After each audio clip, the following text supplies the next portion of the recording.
Hello, everybody. It's David Perlmutter from Quantum Listing, and welcome to our webinar today, a mid-year review, 6 major commercial real estate trends with Liz Berthelette. Liz has joined us before and has always given us incredible insights into the state of the real estate market, so we are absolutely delighted to have her back with us today. Let me tell you a little bit about her. Liz is a seasoned commercial real estate researcher and economist with 16 years of experience. She is a recipient of the 2018 Power Women Award by BizNow Boston. She provides insights on local and national economies, real estate, and demographics. In addition to producing reliable data and market analyses, she authors Newmark Knight Frank's quarterly market reports, as well as white papers, blog posts, and guest columns on relevant trends and happenings in the commercial real estate universe. Liz is an experienced presenter, yes, she is, who is often quoted by local, regional, and national publications such as the Wall Street Journal and the Boston Business Journal. Besides maps, graphs, and data, Liz says she enjoys pineapple on pizza, British crime dramas, and 90s hip hop. With degrees in economics, geography, and global studies from Assumption College, it's no surprise that she is an avid reader and lifelong learner. All right, Liz, that pretty much says it all about you. I mean, that's why we keep on having you back time after time. So I'm handing over the floor to you. Awesome. Do you want me to share my screen, or Julia, you gonna run through the slides for me? I think it'd be great if you share it just for the cadence. Sure. I'll start sharing mine. I appreciate the intro. I always forget how controversial pineapple on pizza is for some people. Hopefully you can see my screen here, but I wanted to thank David and Julia for having me back. So excited to be here. And I recently just got over COVID. So if I end up coughing a little, that is why, but definitely excited to be here, and really interesting times, I would say, in commercial real estate and the economy. So I'm happy to kind of discuss, 6 of the major trends that I'm sort of seeing at a national level. And obviously, my tilt is a little bit more Boston based, obviously, but certainly can speak to other markets and regions in the US. So I wanted to start off talking about the labor market. So, are there concerns? I would say we've seen some headwinds emerge. Layoffs are taking place in certain sectors, and you can see this chart here, which is from layoffs.fyi, that there's some pretty steep layoffs we're seeing in the tech sector. Q2 of 2022 represents the steepest amount of tech layoffs since the pandemic. So this is a trend that we're watching fairly closely, especially being in a market like Boston, where we do have a large tech presence. We're also tracking, several thousand layoffs in the biotech sector. Again, being Boston, being the biotech hub of the world, it's certainly a trend that we're keeping an eye on. I will say, though, total employment has growth has slowed a little bit recently. I would say the first half of 2022, we've had fairly limited gains in terms of overall employment. I would say the Great Resignation has sort of given way to the Great Apprehension, is what a colleague of mine had said, and I thought was really interesting. So more people are becoming concerned about their job, probably not quitting as often, making sure that they're thinking about any potential downturn or market correction that we could be facing, which is a little bit different than, I would say, 6 months ago or even 3 months ago. Overall, though, conditions in the economy are still quite favorable. Weekly unemployment claims haven't moved up as quickly as we had expected. The unemployment rate has been flat the last few months at 3.6%, and that's still 30 basis points below year-end 2021. And we're still seeing a number of job openings. So we have 2 job openings for every unemployed worker. And inflation could actually bring some workers off the sideline into the labor market, given that we're seeing that upward pressure on wages. And then there's some other positives in the economy. The consumer still has a lot of savings, and households are deleveraged, which is different than the financial crisis for those of you that were in the industry for that downturn. So I don't think we can talk about market conditions without mentioning inflation and rising interest rates. Obviously, very topical at the moment. We're seeing, CPI reach 9.1% in June. Core CPI did decline a little bit, but we're still seeing inflationary pressures, and we expect that to continue through the summer as the Federal Reserve looks to cool the economy. And, what does this mean for commercial real estate? We're already starting to see it in our local market, but the rising cost of debt has applied greater pressure to real estate investment markets. So there's definitely some inaction in terms of transactional volumes. We're not seeing trades given that there's all of this uncertainty in the marketplace. Inflation is also continuing to impact consumer spending, which then trickles down to warehouse demand, retail spending.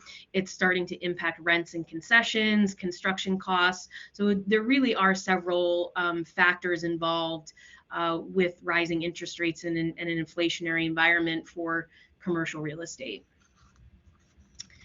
Now, looking at some of the major property types, again, me being in Boston, life science is where I spend a lot of my time.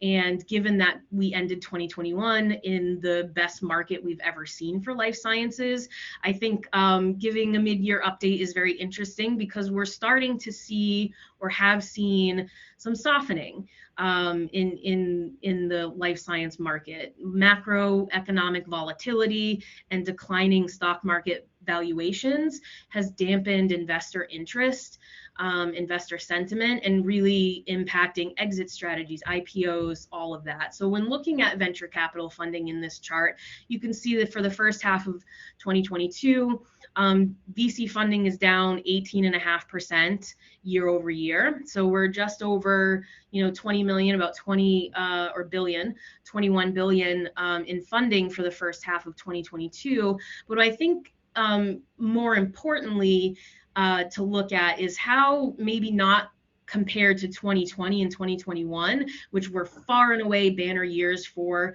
VC funding, but how are we compared to 2019, 2018? So we're reverting back to a more normal pace of funding, which is still quite healthy despite being off fairly significantly from last year. The underlying long-term view remains healthy for investment in life sciences. And, although we're starting to see a pullback in laboratory demand, a lot of it is the early to mid-stage companies, the smaller companies that are, the ones doing the layoffs, the ones putting space on the sublease market because they're trying to extend that cash runway. They're trying to, survive sort of this correction that we're seeing. However, there's still positive things happening with big pharma. In Boston, we've seen significant large leasing from big pharma, and we expect that segment of the marketplace to help work through, conditions over the next 12 to 18 months. Now, looking at the office market, I think the return to work or the return to office discussion, although we're going on almost 3 years of having it, and it's still vital to the recovery in the office market. And one data set that we look at very closely every week is the Castle Systems data. So this is data from a security firm. They package up their key fob information and aggregate it across, a 10-city average. And you can see here as of, early June or late May, we're still only at 45% of pre-pandemic levels in terms of actual office usage.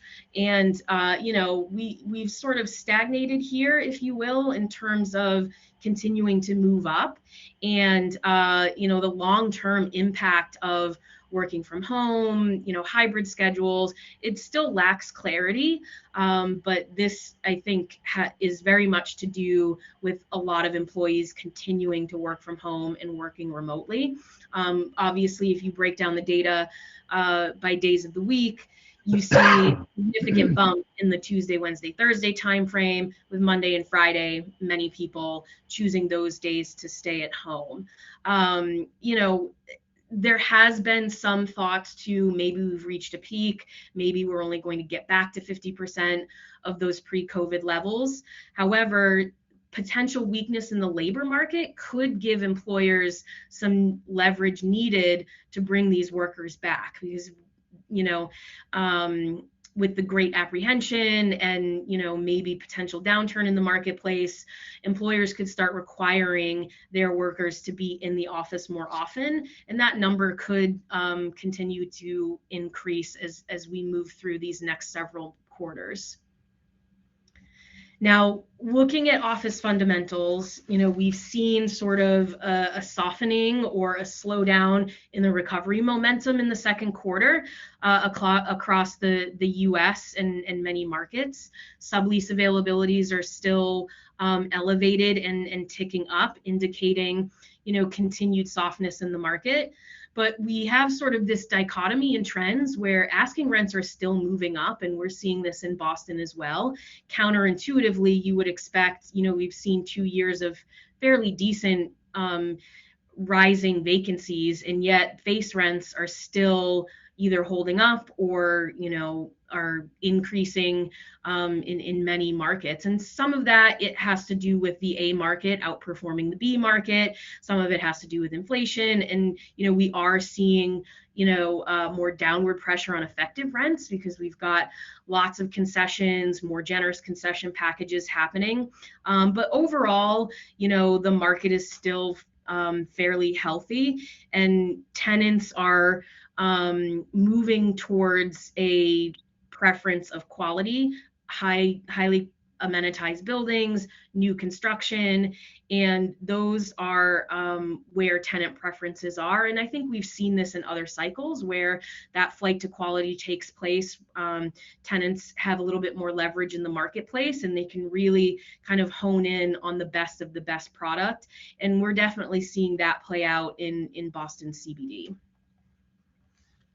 And finally, I just wanted to talk about the industrial market. Similar to life sciences, we're coming off the strongest year that the industrial market has probably ever seen. And you can see here that even in the second quarter of 2022, vacancies have reached a new historic low. So pretty much every quarter since the last, however many years, we've been reaching new historic lows in our industrial markets, and 30% of the metros that we track have vacancy rates at or below 3%. So I mean, very, very tight market fundamentals.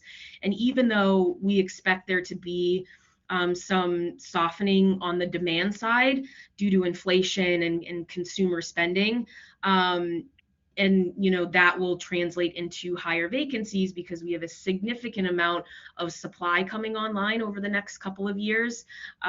Overall, the industrial market remains quite healthy, and we expect that to continue even through this market correction that we're sort of facing. So that was all my my planned commentary. So if anyone wants to open it up for questions, I'd be happy to answer anything you've got. Yeah, let me get the ball rolling here. What do you think the impact on rents will be when you have inflation on one hand and this potential, increase in supply on the other hand? Think rents will be able to increase in that type of market, or will they stay stable or decrease? So I think you'll end up again with a bit of a bifurcation in the marketplace. So this new construction will demand a higher price, right? Because it's new construction and construction costs are higher. So you need higher rents to make that pencil. If you're seeing tenants moving from, say, older Class A buildings or Class B buildings because they want new, shiny, amenitized, and they're willing to pay for it, you could see some downward pressure in some of these, older assets that are losing tenancy and competing with fairly big blocks of other available space in a similar asset. But I think in some asset classes like industrial, landlords are starting to increase their escalations to kind of combat some of this inflation. So we're seeing, instead of 2 or 3% bumps in rent in some of these deals, to 3.5%, 4%, even 5% escalations in some of those deals. But overall, I do think eventually, if we have continued upward pressure on vacancies, rents will have to correct at some point. But to the degree that maybe we've seen in previous cycles, maybe not. Are you seeing in your market, when talking about rent increases, and this goes back to the 80s and 90s, you would often see the greater of 2 or 3% or CPI? Are you seeing landlords looking for CPI clauses back in leases? I haven't seen a CPI clause, but I don't read a ton of lease documents. But I have seen a couple of lease comparables come through that had, X dollars per square foot as the base rent with 5% annual escalations, which is not something I've seen in my time covering the industrial market here. Wow, that's a hefty increase. What about, there's been a lot of talk for the last couple of years about companies going to a hub and spoke model. Are you seeing that in your market? We've seen a couple of examples of that here in Boston, Wellington being one example. They sort of consolidated their downtown location and then added a suburban, well, I would say within 128, suburban office of a similar size to their 100,000 square feet of their space. And they were using it as sort of a touch point. So no assigned desks, no divisions were there permanently. You could kind of just pop in if you needed a place to work in the suburbs. Pegasystems did something a little bit similar. They kept a very small operation in Cambridge and then opened up a new facility in Waltham. But outside of those two examples, that trend really never took hold like many thought it would. And I guess, with Boston being so life science oriented, obviously you can't build a laboratory in your basement. So I think you'll probably see places like Boston that have that type of focus on that type of real estate doing better than somebody who's maybe just finance or advertising or something else. Yeah, so I think since we've talked the last time I was on your webinar, our life science market really took off in a big way, and we've seen a significant amount of office to laboratory conversions. Not new to our market, we've seen them in the past, but now you're talking about some certain sub-markets, particularly in the suburban areas, they're seeing 15, 20, 30% of their office inventory getting converted to laboratory use. And a lot of that has moved forward. Some of it is more speculative and, likely won't move forward, within the next couple of years because we're starting to see this correction. But other, life science hubs, similar trends where office buildings were being purchased by life science developers to convert for laboratory use. What about office to residential conversions? Are you seeing those in Boston? So, not on a wide scale yet, although there is, push at least within the city from the new mayor to address some housing issues by converting office to residential. I think there's a lot of components to making this work. So, a Class A tower just isn't feasible to convert to residential. But if you're talking about maybe older Class B, Class C office buildings, those might make sense. It all, I think, depends on, the numbers, the construction cost, and then, everyone sort of talks about like, well, there's high vacancy, there's high vacancy.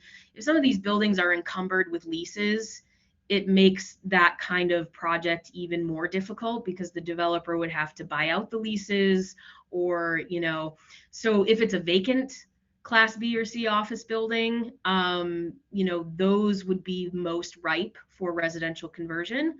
And we have, successful examples of projects like that in downtown Boston.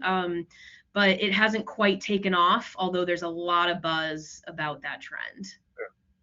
In my brokerage business, when I'm showing space, I've noticed that the better well-heeled developers and owners have taken the last 2 years to upgrade not just the HVAC systems to have them turn the air over more and filter more, but all the amenities in the building. They're doing new cafes, they're doing new common spaces where people can that are sort of like living room. I was in a building yesterday that had like a lounge area with like kind of cool seating and a pool table, and they're upgrading their fitness centers.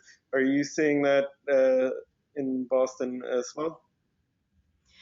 Yes, and we're definitely seeing it in the new construction buildings, which a lot of our towers that are underway have had pretty strong pre-leasing now that we're kind of out of the doldrums of COVID.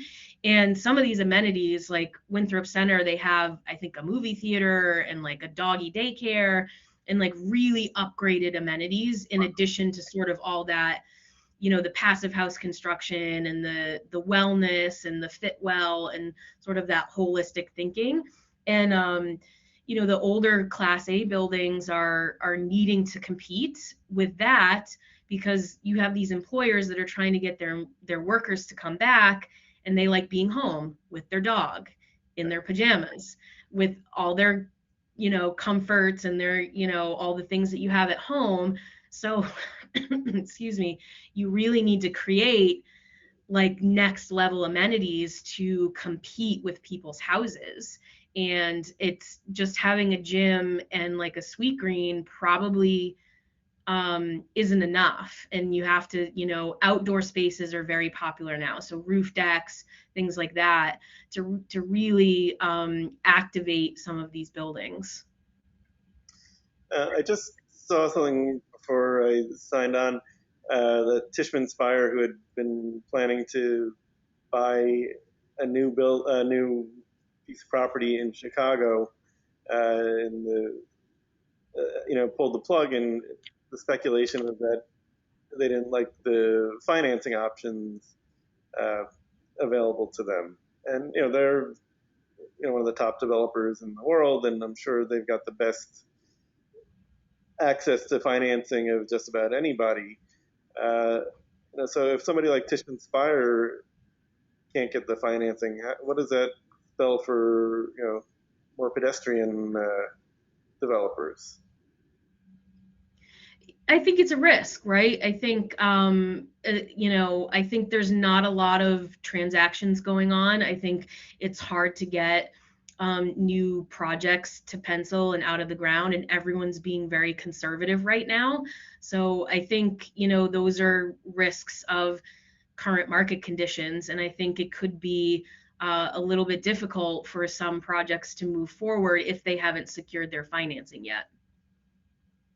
So for all of the folks that are participating in real time, we'd love to get your questions and concerns. You can either unmute yourself or put something in the chat if you want. But I know that you guys are all over the country, and every market is a little bit different, and have different economic engines that drive their local economies. So we'd love to hear what you're seeing in your markets, and have Liz field any questions that she can, based on her expertise. Um, and I know that you're not only doing the stuff for your local market, but you're looking at stuff all over the country. Are you seeing any markets in particular that are doing exceptionally well and others that are at higher risk? I think if we're talking about higher risk markets, certainly exposure to tech is, risky right now. Given the amount of layoffs that we're seeing, announcements from Meta and Amazon about pulling back on construction. So I think those are certainly markets to watch, given what we've seen in the layoffs for that particular sector. Yeah. So in my brokerage business, I have a very general practice. It's more opportunistic, where if I get a warehouse tenant, I'll do a warehouse deal. If I have an office tenant, I'll do an office deal. And office space, I've been able to find, but warehouse space, it's been brutal, absolutely brutal. I was working on a ghost kitchen project up in Springfield, Massachusetts, for somebody, and even that, they ended up putting the project on hold because we couldn't find anything that was suitable. So, for people who aren't Amazon, I suspect that having Amazon and their ilk pull back is going to be, welcomed rather than something that's bad. Are there any I think I say this about the life science market too, and across a lot of markets. And I mentioned the industrial market being tight in a lot of different metros. I think having sub 3, sub 2, sub 1% vacancy rate for years, the market's not operating efficiently, right? If you're representing tenants, it's been very difficult on the industrial side, on life sciences. So to have some more vacancy in the marketplace and give tenants options, I don't think is the worst thing in the world. A lot of people may not remember, but we didn't always have such tight market fundamentals. So moving back to a more, historical mean isn't the end of the world. In the New York, metro area, warehouse rents, which used to be significantly lower than office rents, are now almost at parity. And it costs Right. a lot more to outfit an office than it does a warehouse for a landlord. So I think that's really interesting. What about retail? What are you seeing in the retail world in Boston? Are the storefronts beginning to fill up again?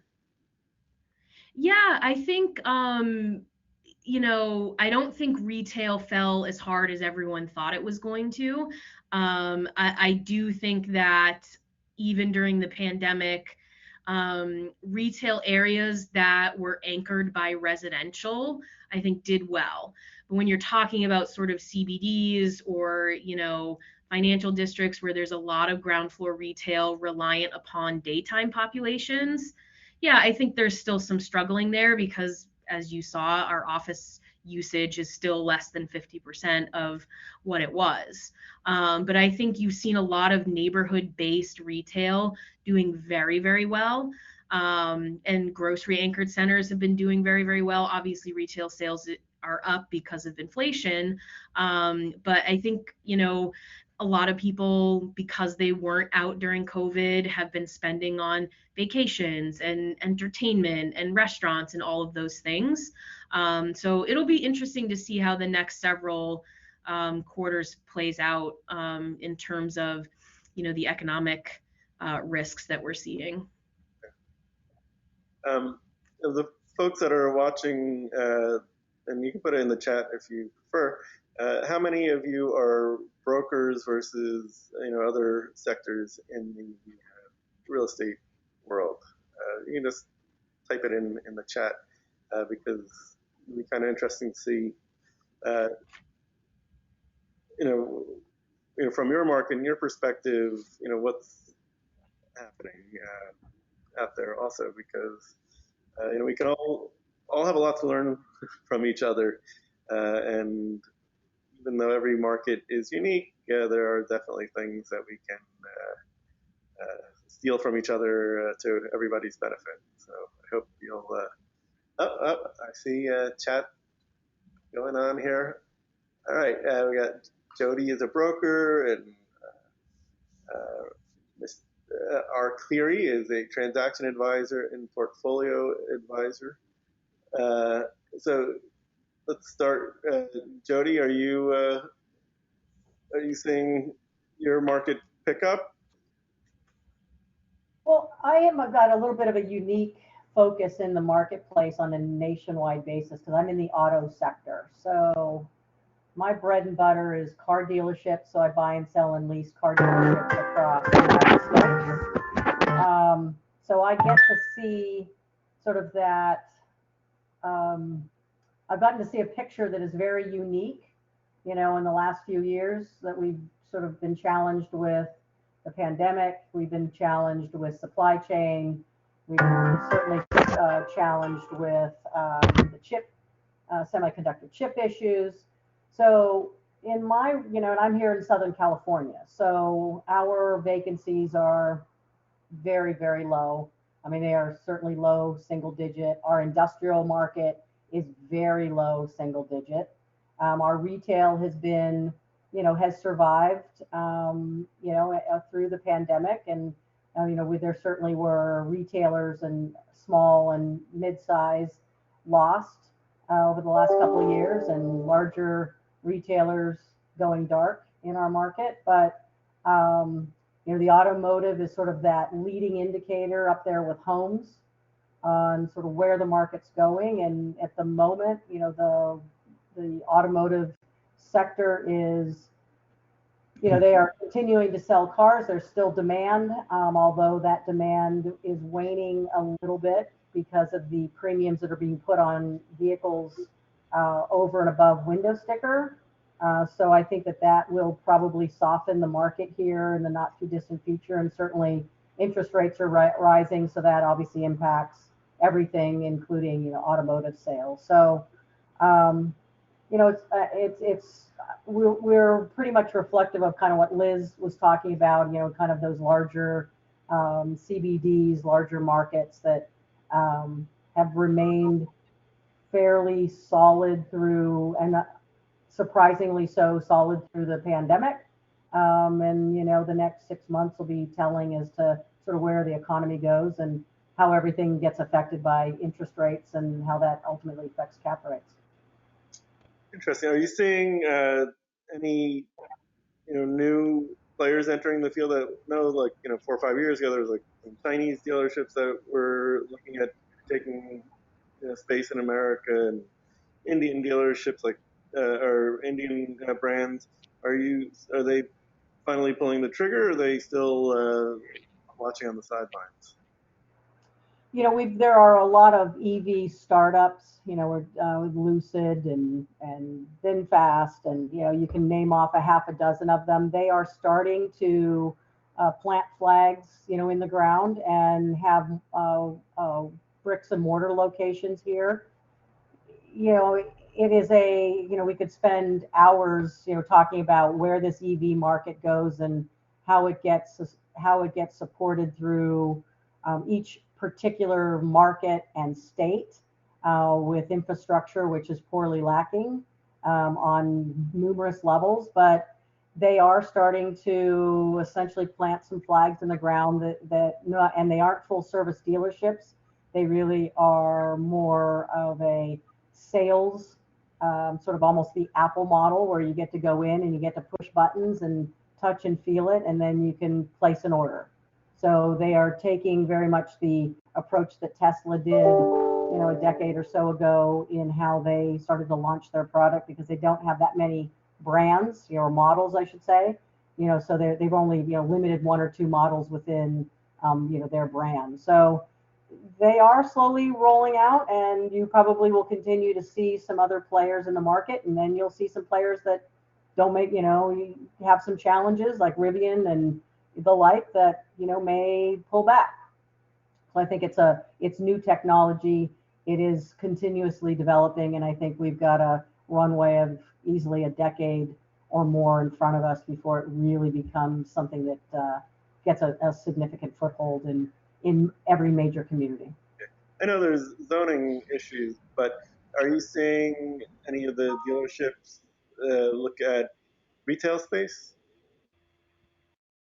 Well, you're talking about traditional dealerships? Yeah, the manufacturers I talk to, they dabble in that. They dabble in the potential of doing sort of just a sales location, but really what supports all of the full service, traditionally structured franchise dealerships is the service component, the parts and service component, because there's where the value is, and frankly, the profit center that really keeps most of these dealers alive, setting aside what, the premiums that have been put on the vehicles, in the last 12 to 18 months. When we go back to what is historically a normal environment for auto sales, that will, they will rely more heavily, as they traditionally have, on parts and service. So I don't know that that model of just having a sales facility has got much legs at the moment for franchised, independently franchised dealers. Art Cleary, who's a transaction advisor and portfolio advisor, what type of questions are your clients who you give advice to asking you these days? Well, I've got. I thank you very much, David. By the way, and these comments today have been terrific, Jody. I've never listened to somebody so focused in the auto dealership industry from the real estate perspective, and that was very interesting. Liz, how are you? Nice to see you. You too. Yeah, thank you. On an individual basis, let's say an individual tenant basis in downtown Boston, we're seeing still an experiment going on relative to workplace strategies, whether hybrid or remote kicks in, how it kicks in, how long it sticks around. The kind of the comparisons and the numbers, Liz's comments were terrific. Castle Systems is something I watch as well. And interestingly enough, the leading industry that we see, I think that I've learned through Castle, is that the legal industry is the one that leads the return to office in pretty big numbers, close to 70%. So it doesn't surprise me because a law firm, like many smaller privately held companies, want to build culture.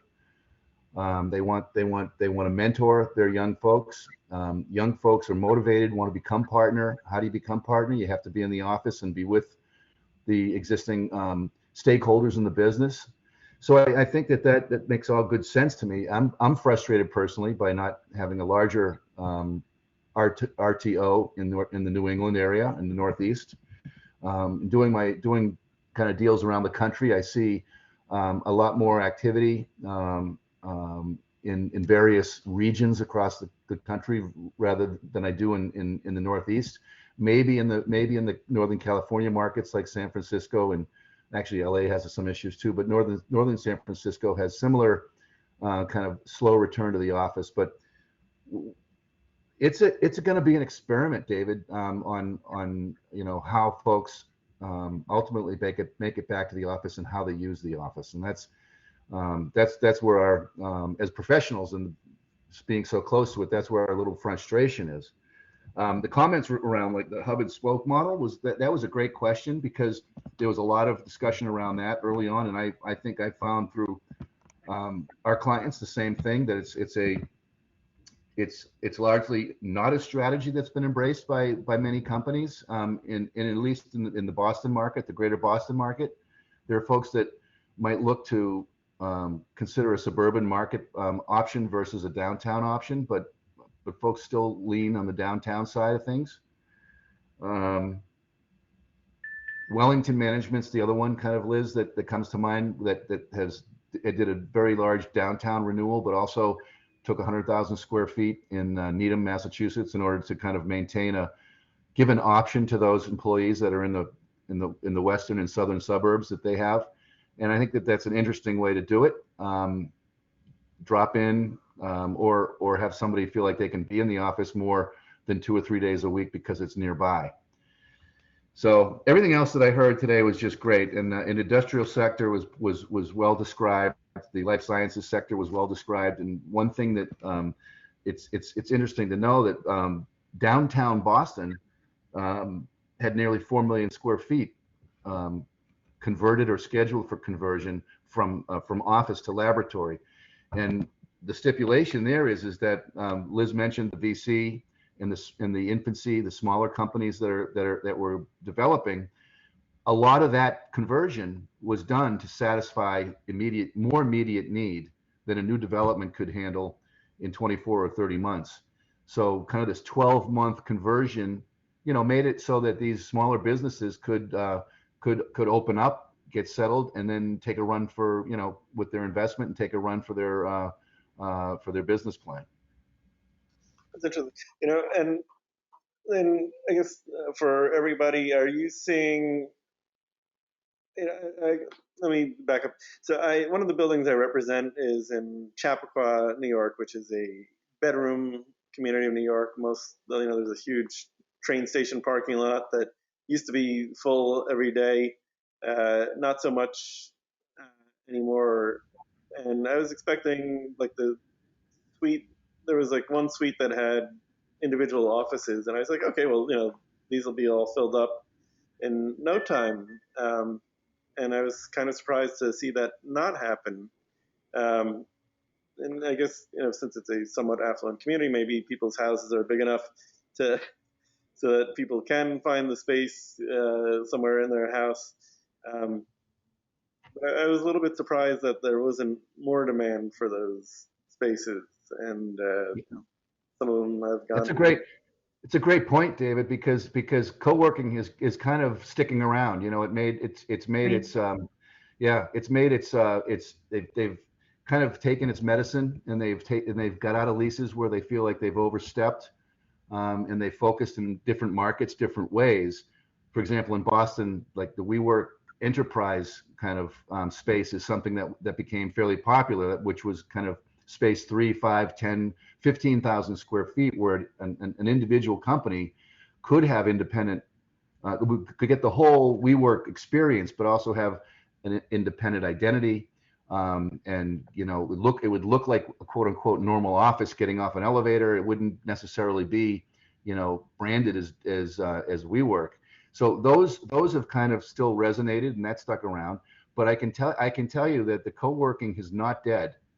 And most of the institutional landlords in Boston have developed their own brand and their own space within the towers for co-working. Tishman Speyer has done it. Boston Properties has done it. Oxford's done it. I mean, these are significant kind of transitions, if you will, because 2-3 years ago, these companies couldn't get WeWork to take 2 or 3 floors from them fast enough, because WeWork was doing a majority of the leasing in those kind of large blocks in Boston. Interesting. And for the folks that are here, is everybody going back to the office 5 days a week, or how many of you are, I know it's summertime and, there's less incentive to go in on a Friday maybe, but, who's going to the office and who's staying home? I'm sort of doing both, because I bought a house right before the pandemic that had a cottage where I had moved my office in January of 2020. So the office and home are sort of one and the same. But my own experience is that, I kind of miss seeing people in the hallway or whatever. So, so if you're more of a loner, or but if you're a people person, which I think probably most brokers are, just necessity for the job, I think it's being in the office is probably where you really want to be. Yeah, I mean, I'm calling in from the office, so where people are in. I mean, it seems busy downtown, busier, but I think a lot of brokerage firms are definitely in the office. But I have 4 kids, 2 who are in the workforce now, and 1 who's looking for a job, and they're in New York City. 1 is now self-employed, but when she was working for a fashion company, she would have to commute from Manhattan to Long Island City, and it was like an hour commute. And, she hated that. And then there were subway shootings, so she really hated it after that. So, and now she's self-employed, but commuting, wasn't so much fun for her. And my son is a technical writer, and he lives in Brooklyn and has to commute to Manhattan, but they only require him to go in 2 or 3 days a week. And I can't, unless he got a huge salary increase from Google or something, I don't see him really wanting to be in the office every day. I think, certainly younger people who are growing up with this as their, default mode of working, it's going to be hard to convince them otherwise. Hey, David, I was just typing you a comment, but I think maybe it's worth it just for me to articulate it. One industrial related comment to piggyback on what Liz was said relative to what she's seeing now in some instances on annual rental increases. We've seen proposals seeking 10% annual increase in rent. In our market, it can go up to the New Hampshire border and as far west as just beyond 495. But the high level, 5 to 7% is being agreed, so it follows right with what Liz is seeing. But there's such a high level of institutional desirability to own in this asset class that it has the low vacancy and the low availability and the lack of land, and there's still a ton of demand out there for industrial and it's not all Amazon. I'm gonna stress that it's not all Amazon in this marketplace. So it's that kind of a hot asset class, and in many instances, I compare it. Right now, there's not only the cap rates, but the price per square foot can be higher than a downtown, like Class B renovated asset office space. Yeah, with compounding, it doesn't take too long for your rent to double if you got a 10% annual increase. I can see how landlords would love it, but tenants are probably all praying for inflation. So that's crazy. Wow, 10%. I'm not telling my landlords that. It'll be impossible to make deals. But thank you for that. Anybody else have questions? Hey, David. This is Connell speaking. I just wanted to touch on your point. I work for Liz in the Newmark, Boston office. And, I've been here for about a year now. And I would say, I definitely try to make it in, in the summer, 4 days a week, but definitely 5 days a week, when it's not summer months, and our summer Friday policy.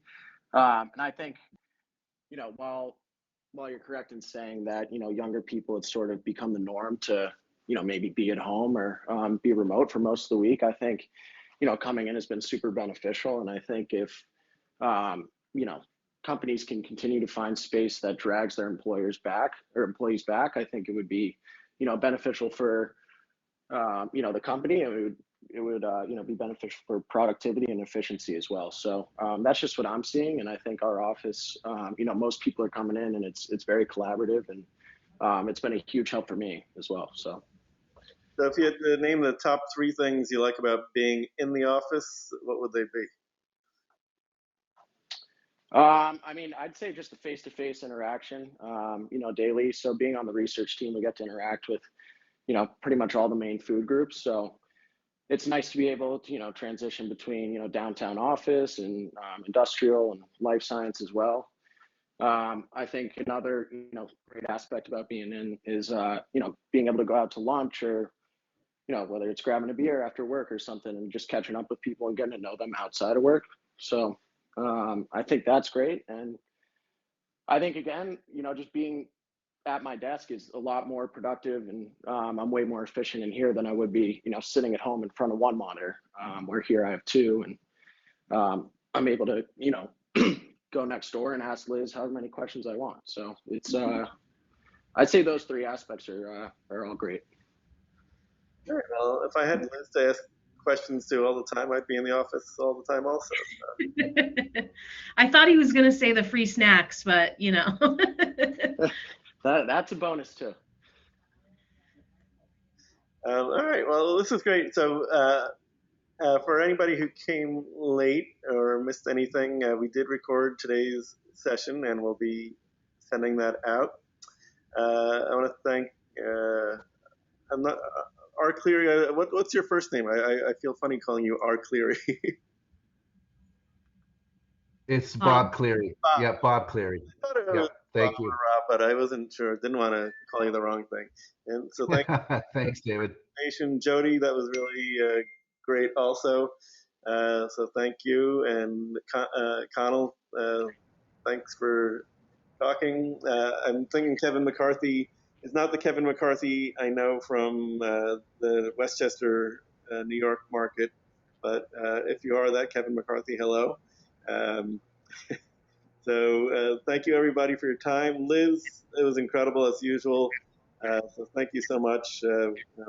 Hopefully we'll get a check in with you this year. And Julia, thank you for your help in organizing this today and getting a great crowd of people. And we'll see you again real soon. Yeah, thank you. And I would recommend, if you have LinkedIn or Twitter, very well worth following Liz on social media, because she's always sharing relevant articles and giving her insight, and she posts lots of her writings, and they're always interesting. So definitely recommend that. Awesome. Thank you for having me. It was a great conversation, and I look forward to being back. All right. Thank you again. All right. Bye, everybody.